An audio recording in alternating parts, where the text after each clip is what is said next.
to, there we go, to show their faces and unmute their microphones.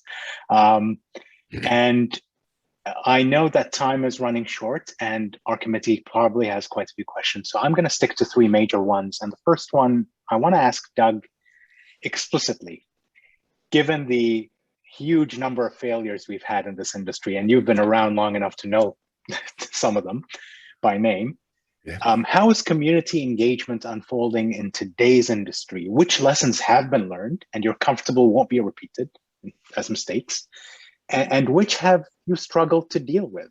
I know you've internalized this process, but can we be a bit more explicit about which lessons have been dealt with already? Yeah, that's a really important aspect because we were not familiar with nuclear at all. And we'd heard all the same horror stories that everybody else had about the failures that have been going on.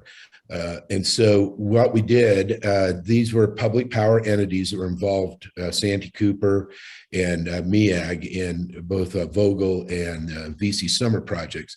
So we met with them early on to find out, how did it screw up?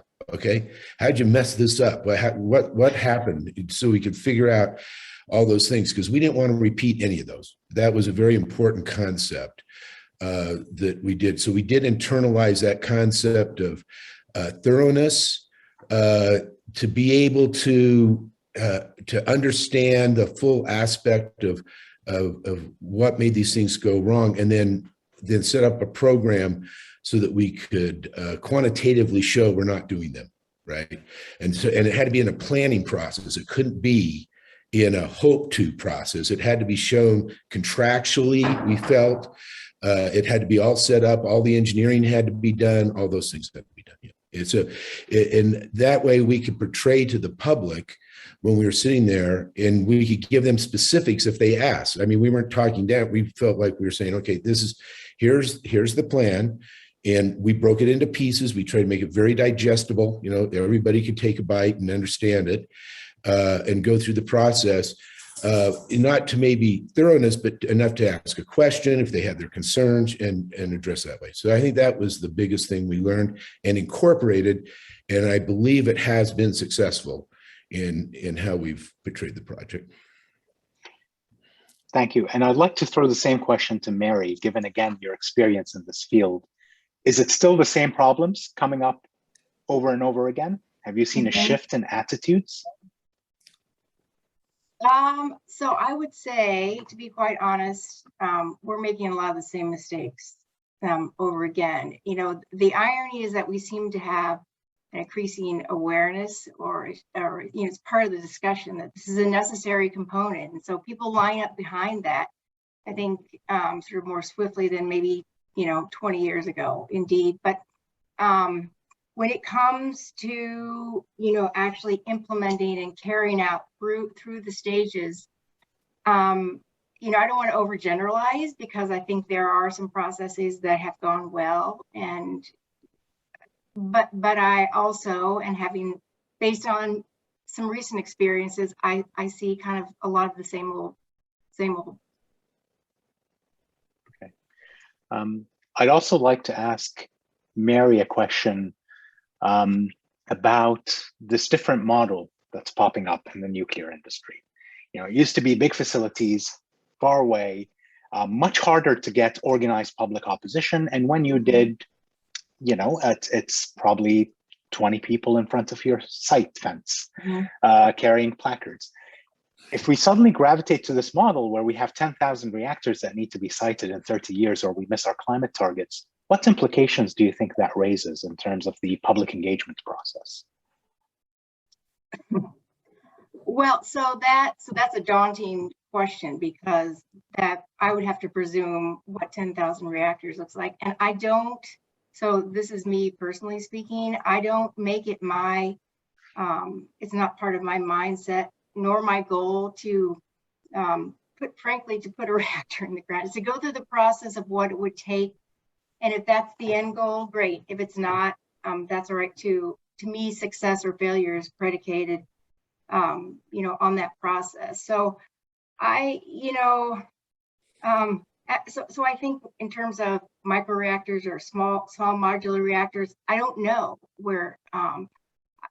I tend to believe, right now, especially, it's why I've made kind of a recent move over into this space, that the call of climate change is something that, for me, necessitated kind of rethinking some of my own personal frames, and so stepping into this area to explore, what are the opportunities here. And so I don't know if it will be, 15 or 500. It doesn't, I don't care. I think what you want to do is you want to do the first engagement.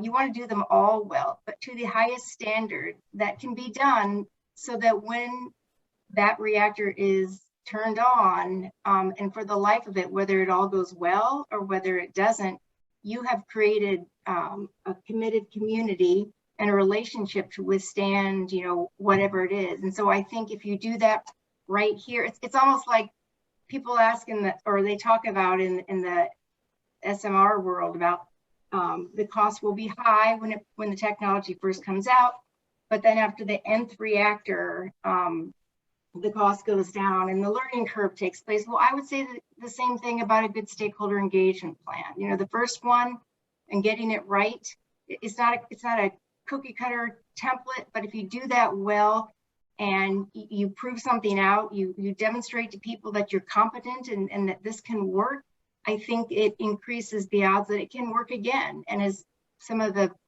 other speakers were making the point the other day about communities talk to each other. And when if communities had a bad experience, that'll never work in your favor if you're trying to implement something. So however far that goes, I don't know, but I think if you continue to do the engagement well, in terms of, you talk about the economic costs, I would think you could improve on some of that. And then certainly the learning, what you do the first time around isn't all going to work.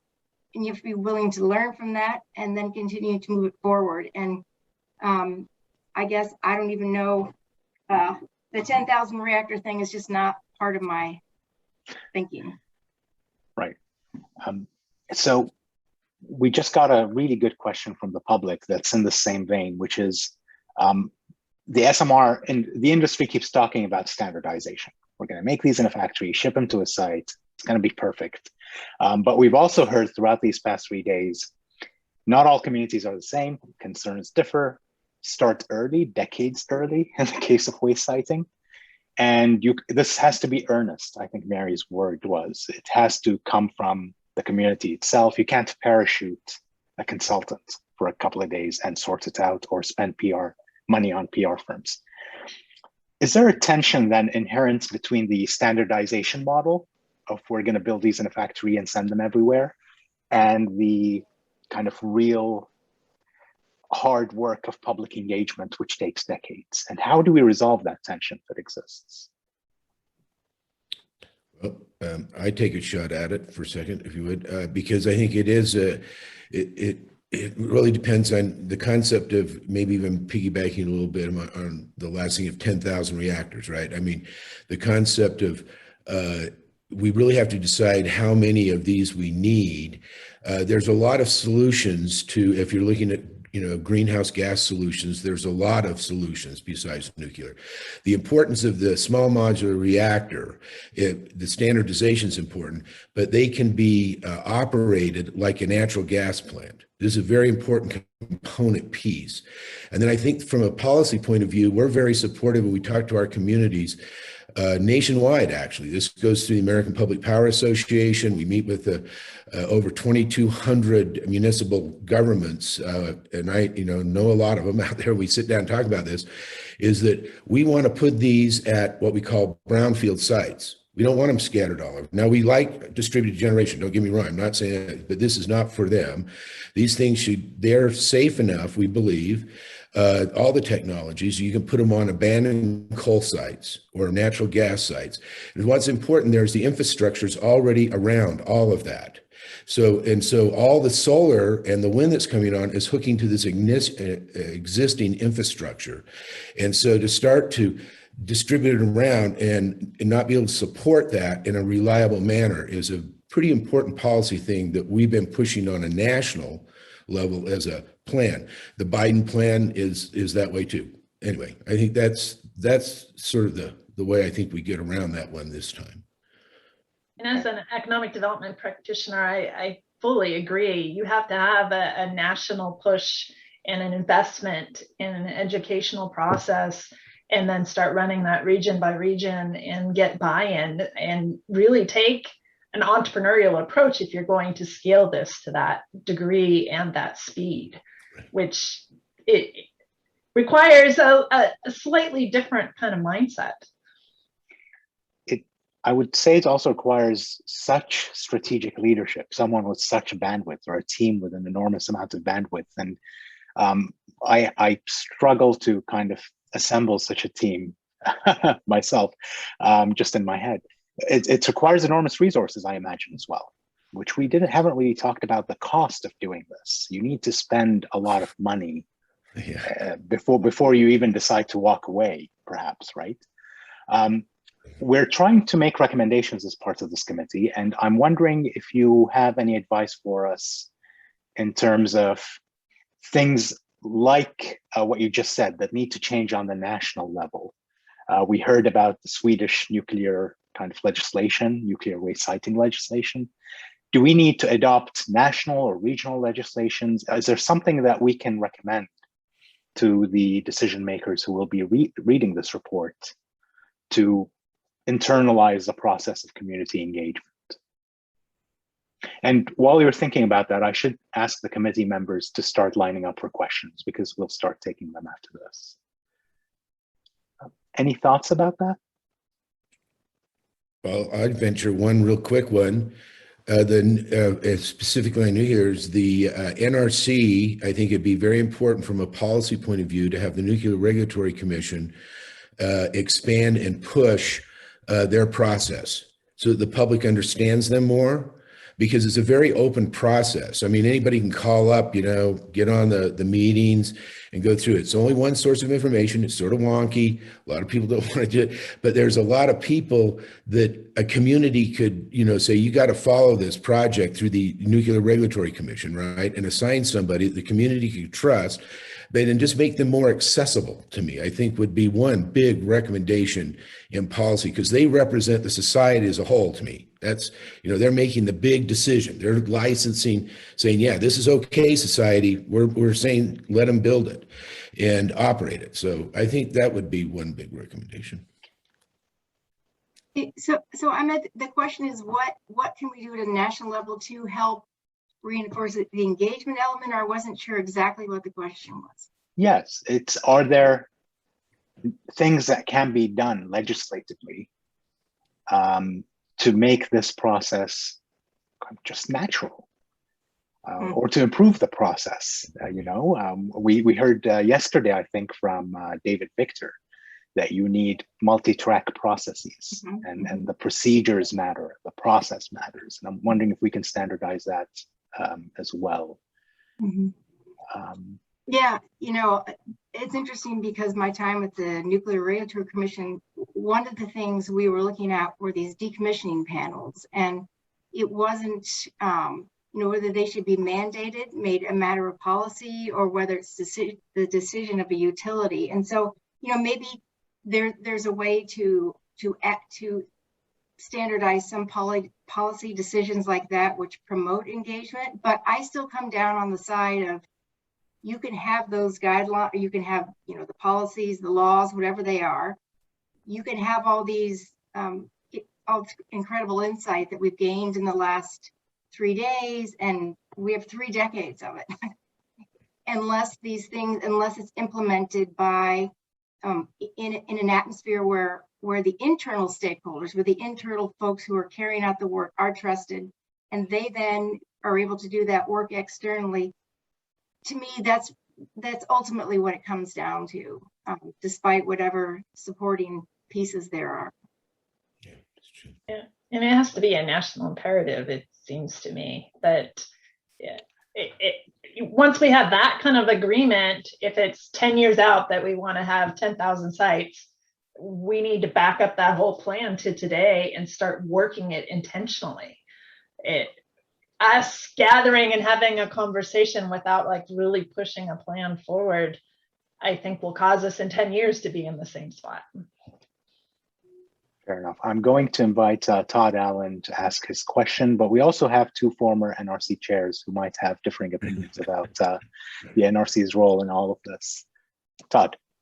Yeah, thanks, Amit. I guess I'll direct the question at Christy, but others can please answer. And it's a follow-on to Hamit's question about the tension between standardizing the reactors from the vendor standpoint and individualized conversations with communities. I mean, might it be possible that the thing that the vendors offer could be a standardized design, but it's the package around it, the economic development, the business opportunities, the training. I mean, is that a way possibly for a vendor to try to be standardized with their reactor design, but in some way figure out what the community cares about doing with that energy in a way that makes it more effective somehow? Yeah. Thank you, Todd, and hello.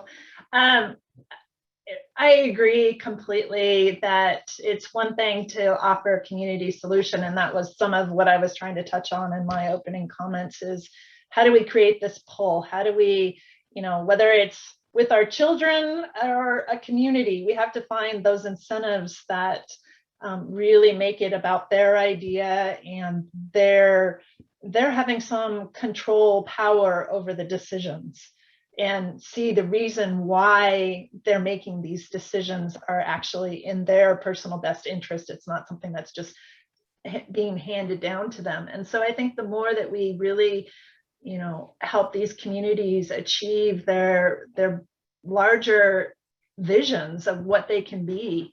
And, I've looked at a lot of feasibility work, and really energy is such a key factor to achieving these objectives. I don't know if that answered it completely. Yeah. The community visioning process is a really powerful tool to be able to. There was a speaker yesterday who referred to the fact that a community will be interested in the technology if it works for them, if it really meets their needs, and so it's and good. They should have their self-interest first. So and I think one of the best ways to get there is some kind of visioning exercise and outcome.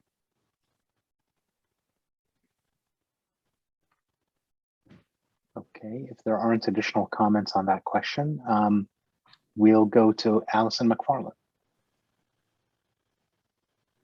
I'm just weighing in, Ahmed, on your request for a former NRC chair to say something.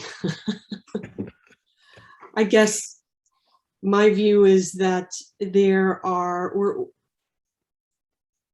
forcing some kind of policy solution is sometimes difficult because we're limited by pre-existing regulations and laws. And I brought up yesterday the Atomic Energy Act, which takes away a lot of power from the states in citing nuclear things. So we're limited by that. And it would behoove us as a committee to have a good understanding of what those limitations are from the Atomic Energy Act. On the regulatory side, Mary mentioned that we were thinking about some kind of forcing structure where you could require utilities that own nuclear power plants that were decommissioning to set up some kind of community engagement panel that David Victor talked about yesterday. Well, we can't do that either because of a pre-existing regulation called the backfit rule, which will get in the way of doing things like that. So it would, I guess, behoove us to understand those limitations.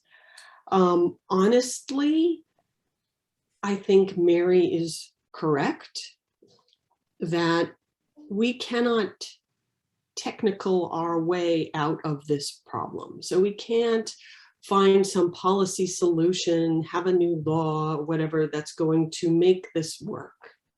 We have to, as Christy and Mary have been talking about, and many of our other speakers have talked about, we have to do the hard work of getting into the communities, finding out what their concerns are, what their needs are, what their desires are.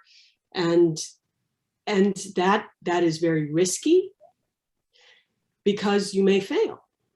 And it's expensive because it takes people work. You can't write a computer program for it. You're going to have to pay people and give them benefits, etc.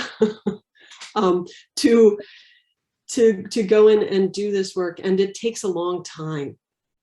So there's a time component too that we haven't really dealt with in this discussion. So what is the time component that's part of this that will be part of the time component of responding to climate change? We haven't dealt with that question at all.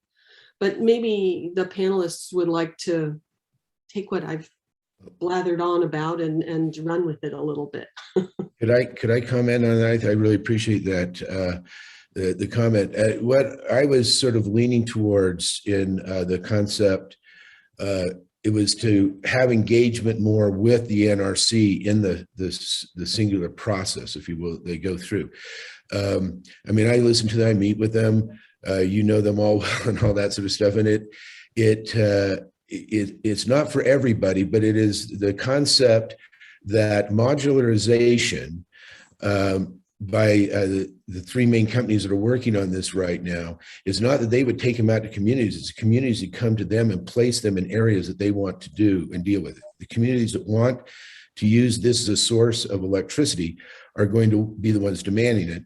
And the process will, I think, needs to, and I think will quicken up with standardization. As you know, the safety issues and the things of nature, you go through what we call Chapter 2 of our combined operating license application, and site characteristics, community concerns, things of that nature, so that, you know, you just make yourself more engaged to the public, because that's the ultimate decision you're making, right? I mean, you're telling the public that this thing can be licensed and it's safe and it operates. And so it's just that's all it really is. I think it's just that sort of thing. And so I was thinking the concept, I'll give you a concrete example, and I like the idea of the limitations on what you can do or not, but having hearings associated with the site characteristics in the area, right?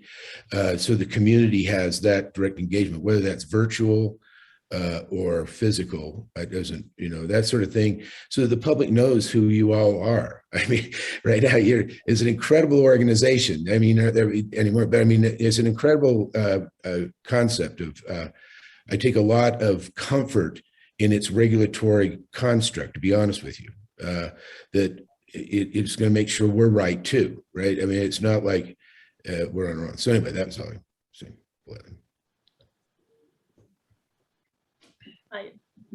So that I don't lose the thread here, Allison, the question was about length of time for could you just restate the question? Because I think what you were asking is the impact of time upon an approach, or just the goals writ large. Yeah, so I mean, you know, one of our considerations as a committee in looking at new nuclear is the climate change aspect. You know, can this impact climate change? And so one thing that we need to understand is how quickly this can all be stood up. And, you know, an important piece of this is siting. And if it takes a long time to work in a community and develop a level of trust and comfort that a community is interested in accepting and moving forward. So I want to get a sense of that. And maybe, Doug, after Mary talks, we can come back to you, because you can actually tell us the amount of time it's taken you to get to the place that you're at right now. But anyway. So I think part of this comes down to, you know, one's perspective about how they see the energy mix. I think we talked about, there are some that just presume we need nuclear, and there are others that say, no, we don't need nuclear. And I want to put then there's the sort of, do we? So I think asking the question, and that's part of, so that's one piece, because I was watching the little, the public conversation going on the sidebar yesterday and today. and people were talking about this issue of renewables and what percentage you can get to or not. And so I was seeing a lot of disagreement there. So there's a fundamental issue there with, you know, Yep. just how do you do your math? And then if you do presume that there's a 20% that we need to make up, then I think, you know, honestly, how do we rule out anything until we know it works? I mean, I feel like that's not the responsible thing, whether it's carbon capture, fusion, batteries, nuclear reactors, hydro, you know, I don't know, but I think as a society, we don't have time to pick winners, but we do need to be, I think, be careful to ask questions like yours is a good question, because if something's going to take too much time, we don't have a lot of time. So we want to make the responsible long-term choices, and they all have challenges. And I think our job is to honestly hear out each challenge and go forward with the best ones, and not pick the winner or loser before then. The other I will add kind of to that is we also have an opportunity to leverage assets, and I don't know how much this group is already leveraging, but you know, economic development practitioners, there's one in every community, and educating them as a starting point to keep the conversation going, but at a different level. And I think Allison's question is right on the money and deserves a much deeper discussion, but in the interest of time, we may come back to it, Allison. And we have Dick Meserve waiting for a question. I want to give Doug the opportunity to answer explicitly Allison's question about how much time it took. Yeah, well, it's a long time. I mean, she's right on the money, but that's a part of the modularization concept, is to shorten that down so it won't take as long with that engagement already. So I would say you'd have, I mean, it's going to take you 2 years to get site data at least. So you want to start maybe 3 years ahead before you're licensing, but you do that with any other plant too. I think, you know, if we can get it down to that. I think her question was, how much time has the engagement process? Did that start even before you? Oh yeah, but that's right, because we're first of a kind right now. That's what I believe. We're pushing something that's never been done before in these modular reactors and placing them someplace. I mean, I won't go back through all that, but it's taken a long time. It's taken years. I think we started 12 years ago with engagement with the communities. 12 years ago, just introducing nuclear, not any type of technology, just introducing nuclear, and letting everybody get their arms around that concept. Hell, I mean, that was a big one. And then we found what communities wanted to move forward. We didn't push this on anybody, totally voluntary. They could come to and let them pick how they want to do it. And then the solar people that were doing all solar realized they needed something to help them when the sun wasn't producing electricity. So they're on board. And it's just been this sort of, you know, long period of time. But I think that could go a lot faster through the engagement process. Once something's been done, it's modularized. You can, you know, you've got a track record, you know, more like a gas plant, 5 years, you know, to get a gas plant in permitted and ready. All right, Dick Meserve. Thank you, Ahmed. I was going to respond to your request that I just give some views about the NRC role here. I very much agree with Doug that the NRC should seek aggressively to be accessible to the community, to make its decision processes ones that are transparent to the community, in which ideally the community is involved. All that, I think, would be helpful in hopefully reassuring the community that the issues that are addressed by the NRC have been thoughtfully addressed. But it doesn't carry the ball. And the reason I say that is that the NRC's, as Allison has pointed out, is constrained by statute and by tradition and by history to look at a set of issues that are particularly focused on safety and security. And to the extent that the community engagement has to take on a series of much broader issues, the NRC is not the place to get those resolved. If there are issues about jobs and local economies and so forth, that isn't the NRC's role. If there are questions about land use planning, sort of look at pieces of that for the NEPA process. But the real decisions on that have to be made by the local community, and that doesn't involve the NRC. You take an application that's filed and you look at it in terms of the bounds of that application. And hopefully that reflects community concerns, but that NRC can't be in the middle of aspects of the decision process that led you to that point. So I just wanted to contribute that. I fully concur, but what it does carry, if I could just say this, is the safety issue. I mean, by far and away, there's now a societal decision that it's safe to operate and construct. And then that's so key. I mean, for nuclear right now, it is so key. I would say that having attended the SONGS community engagement panel discussions when I was in San Diego, there were NRC attendees, and they were extremely careful. And I really appreciated the care they exercised as to when to speak and when to just turn away. We've got a couple of really good questions from the public. One is, if you could add flesh to the bones, Mary, what does a good ongoing stakeholder engagement process look like? So the SONGS community engagement panel meets, I think, quarterly, if I remember correctly. Mm-hmm. And, you know, it's 3 hours from 5 to 8 or 6 to 9 or whatever. Is that what you envision as solid ongoing communication, or is it something else? Well, it really depends on, you know, what are you trying to accomplish? And so there are discrete goals, and there, you know, that you'll be using engagement to, you know, to try to reach. And then there's just more sort of aspirational. So I think, you know, really it depends on a lot of things, how you would design your engagement, whether that's public meetings, you know, how often, you know, how those are conducted.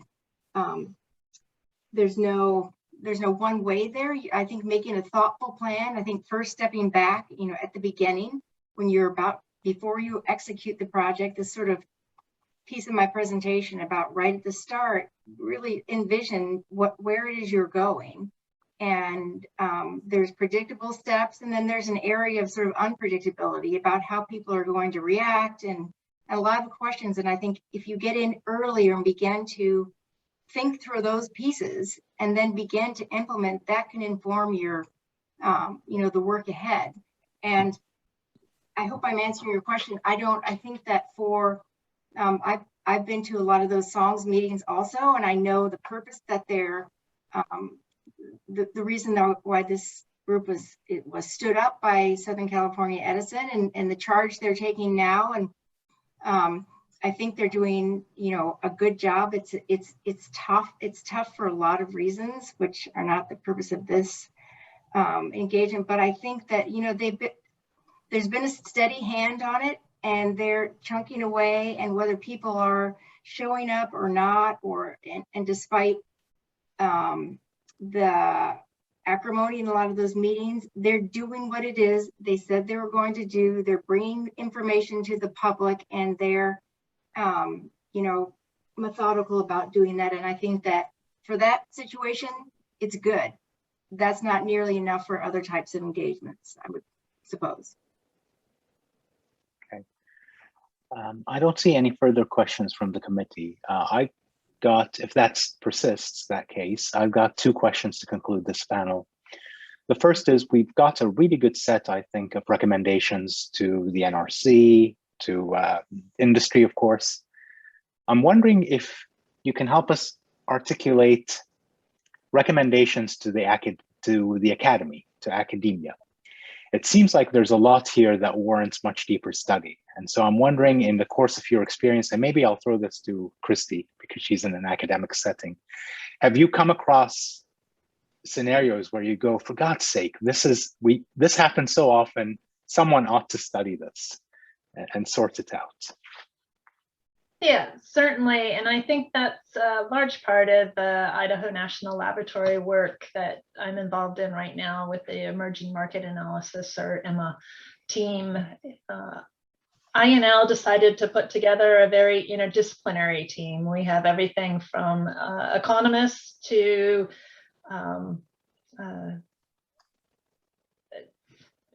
folks like myself that are economic development practitioners to a legal perspective, so regulatory and compliance perspective, to University of Michigan's work with the Path to Zero.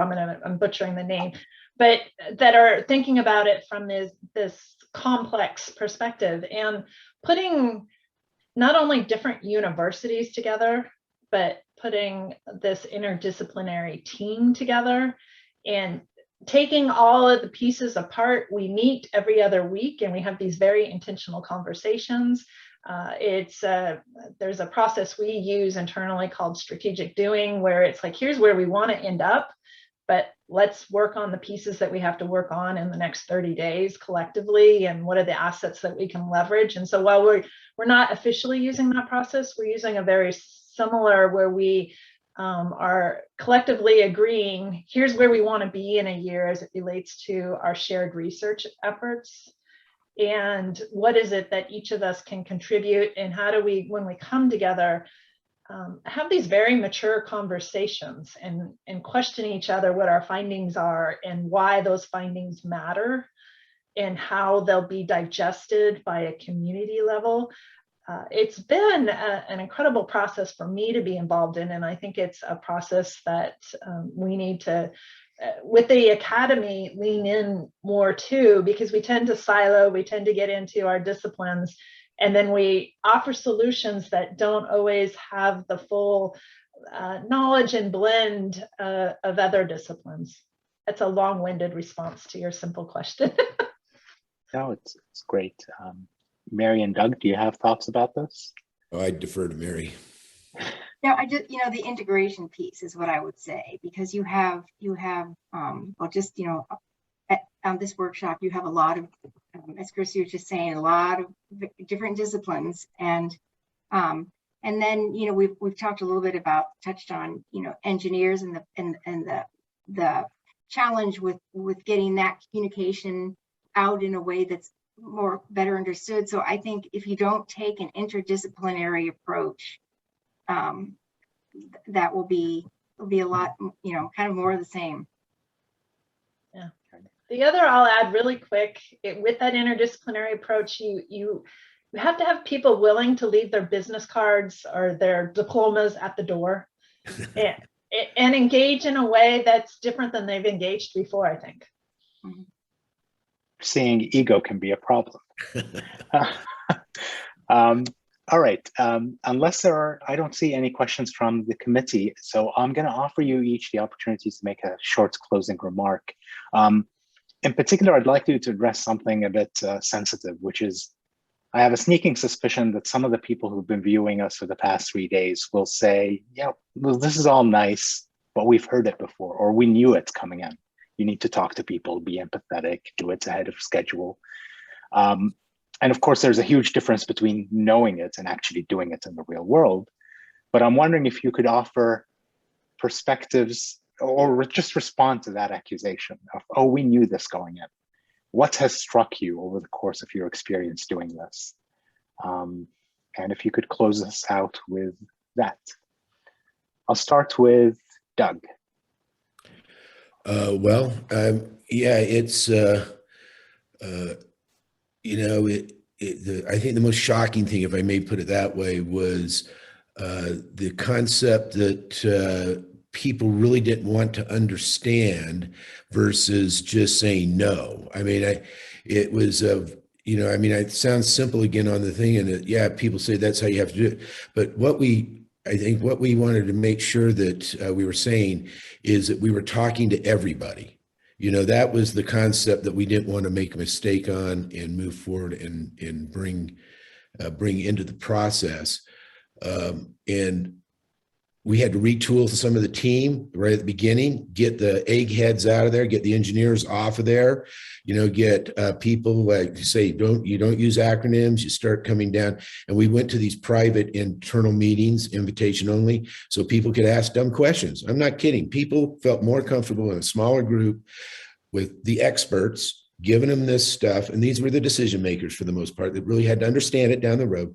So I think that was a thing that we would repeat over and over and standardize, that is different than just empathy and that it was making sure that the people who are going to make the decision understood what they were making, what decision they were making. So when the public asked them, they could explain it to the public or say, I can get somebody there, or we can go through the things in that engagement. Thank you. It has a hint of Ireland's citizen assembly approach to figuring out contentious issues. Mary. So it's a good question. I think what's different is that, Allison was referring to time like that. So I believe that is something we have to really, that feels different. And so in that backdrop, what I mean by that is some of the cost benefit analysis we made about fossil fuels, even 5 years ago, 20 years ago, are much different now. I think that those costs now we're seeing are much higher. And so to me, that really should be, I'm hopeful that will cause people to challenge themselves, to be maybe a little more curious. Some of the values I was putting down, curiosity, and just being intellectually honest about some of the challenges and really working hard to put themselves through the paces and ask the questions and listen to thoughtfully to the responses and try to get to a place where the best solution goes forward. I didn't know how I was going to fit this in, and I didn't find a place. I'm just going to plop it on now. But someone made a comment about how difficult a certain engagement was until they found out that they each owned a bagpipe. So I think, my little thing is, we need to find the bagpipe. We need to get to the situation where if you can find out if that person has a bagpipe or a Stanley steamer, I don't know. Maybe that's what we need to do, because in the end, I think there are more, I'm not trying to sound Pollyanna, but there are more similarities than there are differences in these matters. And I think if we can engage more deeply, we're on a better path. Thank you. Yeah. And Christy? Thank you. And both brilliant responses. And so I'll try and weave them together. I was sitting here thinking same exact words, Pollyanna, and if we can just find the similarities, only because that tends to be where I'm at. I'm a total glasses full girl. And so, but it's so true. And I think the more that we can go slow to go fast, figuring out those opportunities that bring us together versus separate us. And, as Doug was saying, having those small group conversations where your business cards are dropped at the door. Let's just talk. Let's just be people. I think we as a nation we're perceived as more divided than together. But I think the more we have those conversations, the more we find the bagpipes, the more that we're actually like, oh, we share some things and we can come together. And then the other piece I'd add is then continuing to iterate and learn. That while I recognize as an academic throwing in an entrepreneurial kind of lens and mindset, I just think as a nation, we're moving so fast, technology's changing so fast, we all have to learn to take in more information and process it and use these opportunities to communicate in real-time ways, to learn, and then continue as professionals to iterate and move forward. All right. Thank you, Christy. Thank you all so much for your time. I appreciate how busy you are as practitioners doing this as your day-to-day job. I appreciate how busy all our panelists are, and I'm grateful you could dedicate some of your time to this committee, help us begin to make recommendations that resolve the challenge. I'm going to turn it over to Dick Meserve, who I think will close us out. Thanks again. Thank you, Ahmed, and thank you to the panelists for having provided us with a very interesting conversation this afternoon. And Mary, it's good to see you again. Let me also express great appreciation on behalf of the committee to Ahmed, Kirsty, Todd, and Allison for the very extensive work they have done to pull this workshop together.